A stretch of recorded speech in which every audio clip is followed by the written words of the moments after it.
has most photogenic objects in the night sky maybe. Apart from, okay, galaxies are photogenic, but not as photogenic as they do. Amar will say this because he is not a fan of them. What are they? They are clouds of dust, gas, essentially some sort of clouds. They normally have dust, hydrogen, oxygen, cyanogen, these chemicals are there. And they are illuminated either by their own emissions or by some star shining light on them and they are reflecting that star. So basically, they are again in the spiral arms of the Milky Way or other spiral galaxies. They are situated in the spiral arms. Now you know why clusters are situated in the spiral arms, because it's after all nebulae which convert into clusters. Oval clusters. And how are they illuminated? There are three categories based on this. The emission nebulae are probably kind of hot. So they do emit the atoms which are hot, emit those lights. So you will see emission lines if you have done spectroscopy before. So it's like kind of self-illuminating. Okay, and then there are reflection nebulae, which are like dust. There's a star in front of it or star behind it. That dust is just illuminated by the stars, so you see it glowing. And then there are dark nebulae, which are like obscuring, which don't emit or reflect. They are blocking light, and they are mostly made of dust. So how did they form? Based on that, you have two classes. Supernovae remnants are the remains of a star that has gone home in a supernova, and planetary nebulae are the remains of a star which has discarded its outer shell in a small explosion. So I'm just showing you some pictures now. This is a generic emission nebula, which means it's not a supernova remnant or a planetary nebula. This is Orion nebula, of course. This is a reflection nebula.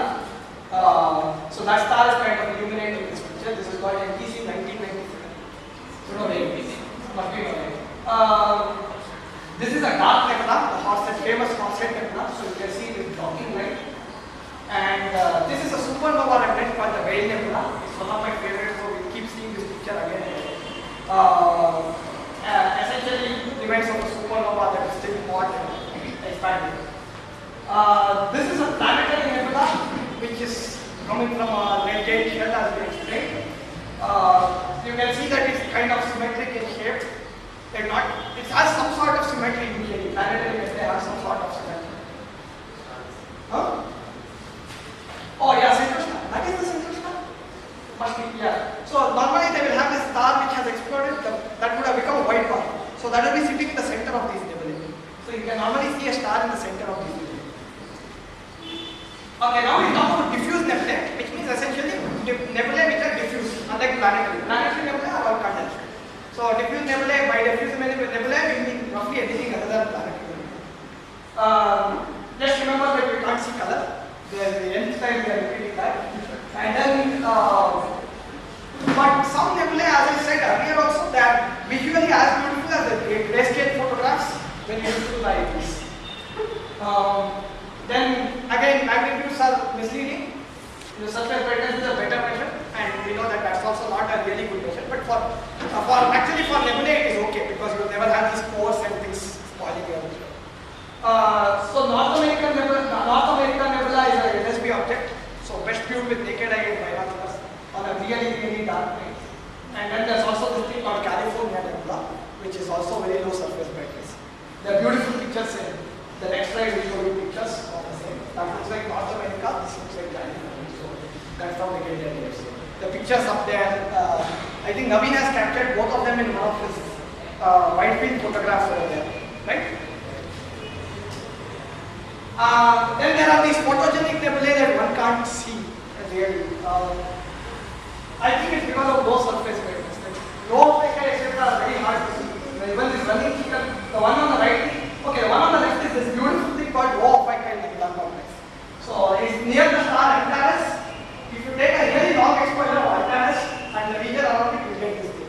The globular cluster there is M4. Yes, it is M4. And this tiny thing is like other NGC globular cluster in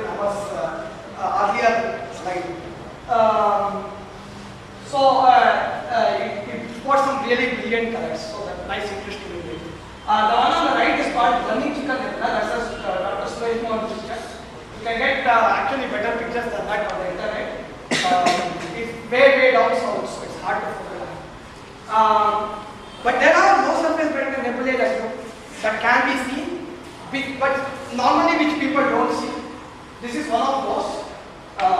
This is called the Rosette Nebula.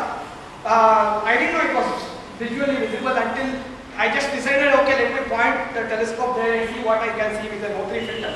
And suddenly I was able to see parts of this nebula. The brightest parts of the nebula, this region, is actually visible visually. I think if you just hold up a nebula filter and look up in the sky, it's visible to the naked eye. It's low surface brightness. So it's easier in the naked eye. And this is another of those LSB nebulae. What is low surface brightness is this background glow. Because only if you can recognize this pink nebulosity, can you see the black phosphate? Can you make out the black phosphate? So that is the low surface brightness nebula. Apparently a H beta filter is almost indispensable to see this object. But you can see it if you have good aperture, you can at dark skies you can see it without a H beta filter. I didn't have a H beta filter back then, so we were actually able to see this with a 8-inch and with a 17.5-inch. But of course we saw it with the 18 only after seeing it with the 17.5-inch, so we had a kind of better idea. But of course it was confirmed by one of those methods. I was expecting it in one direction, suddenly I see a dark cloud in the opposite direction, which I didn't expect. And then I realized that the field of view is kind of inverted. So that was a confirmation. Low surface brightness nebula again that can be seen. Whale nebula is pretty spread out, but it can be seen with an 8-inch. 4-3 axis nebula. So the idea is nothing is wrong. There's nothing wrong in trying. Just point and see if you do get it rather than believing in something that says you can't see. Then a bright nebula that you can observe for your list that we are giving. Lagoon Nebula is one of those in Sagittarius, which is very nice. Then there is a Trifid Nebula also in Sagittarius. Beautiful pictures. If you have a filter, Lagoon Nebula really looks like this picture. And there's Eagle Nebula, which has these small things called the famous photograph pillars of creation. I'll show you. That was also visible. Eagle Nebula is a little shade. Then there's a whole bunch of beautiful nebulae all around. The ones in gray are difficult. Cygnus is not. Yeah, we can go to the next slide. Yes. Okay, Tarantulas Nebula is an extragalactic nebula. It's in the large megalithic cloud. It's a naked eye object. Not from our latitudes, you need to go further south so that you get clear for the southern horizon. It's very low in the horizon from here. This is Orion Nebula, one of the best skyscapes, Dr. Suresh Mohan. This is Lagoon Nebula by BIS President Hemant Haryani. And that's how you normally see it. That's why I took that picture instead of all the other pictures. This is Swan Nebula. It also looks like it's photographed grayscale. It's a very bright nebula worth trying. Visible very easily from the city if you have a moderately sized person. Trifid Nebula is rather strange. But if you do have enough aperture and clear space, you can see those 3 cuts that give it space. See 3 cuts that give it the name. This is a reflection nebula that is also a pretty easy thing called M78. So you can see the color difference. I think that's almost 2 colors. Then there's another reflection nebula called Running Man Nebula. Bluish colors are characteristic of the Spectrum Nebula, as you have figured out by now. And that's a dark nebula, Fawcett Nebula. So those are the various genres of nebulae that we have. This is a supernova reflect, Crab Nebula, very famous supernova reflect. And those filaments are visible in a quality. If you have good skies, good seeing, etc., you will see those filaments in a quality. In a good condition, you can see it in 8-inch. And Whale Nebula is another supernova remnant. I am showing you this photo again and again. Naveen and I had a really nice time. We went with a telescope and I said, okay, we'll point to the Whale Nebula, pointed to 103, and I suddenly see this streak and say, wow, this is beautiful. Then Naveen takes the eyepiece, that's the streak I saw. This star is naked eye. So you just point to the naked eye star and you see the streak if you have good skies. Then Naveen said, okay, let me look around, and then he found all those segments that are also part of the Whale Nebula.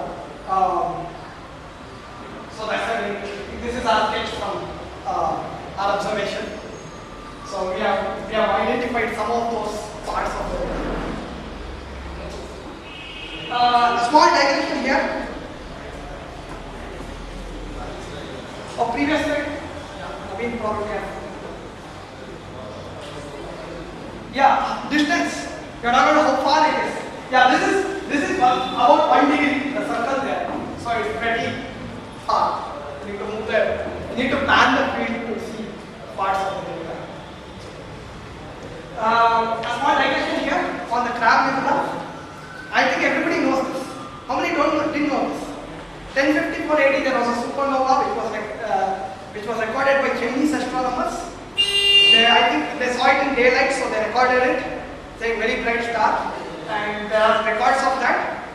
And today we know that supernova led to what is today the Crab nebula. The star which has exploded in the supernova, the remaining neutron star, the pulse, is called a Crab pulsar. A pulsar is essentially a neutron star that really rotates fast because of some magnetic stuff and things like that.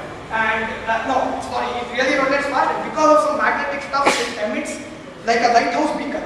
So it has a beam and it keeps emitting. So you can measure the period by seeing the intermittency of the beam.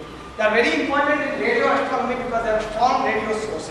So as we will talk about later, there are radio sources labeled by constellation name A, which are like the brightest radio sources in the sky. And the Crab nebula, along with the Crab pulsar, is one of the brightest radio sources in the sky. It's been called Taurus A, brightest source in Taurus. Apparently, you need a really small radio telescope to see Taurus A.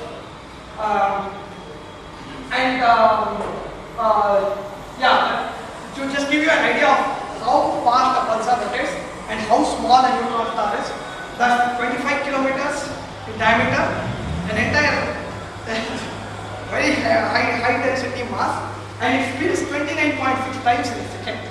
The insanely high speeds. Then extragalactic nebulae, that's the Tarantula nebula which we were talking about. It's a binocular object if you have clear southern skies from even these latitudes.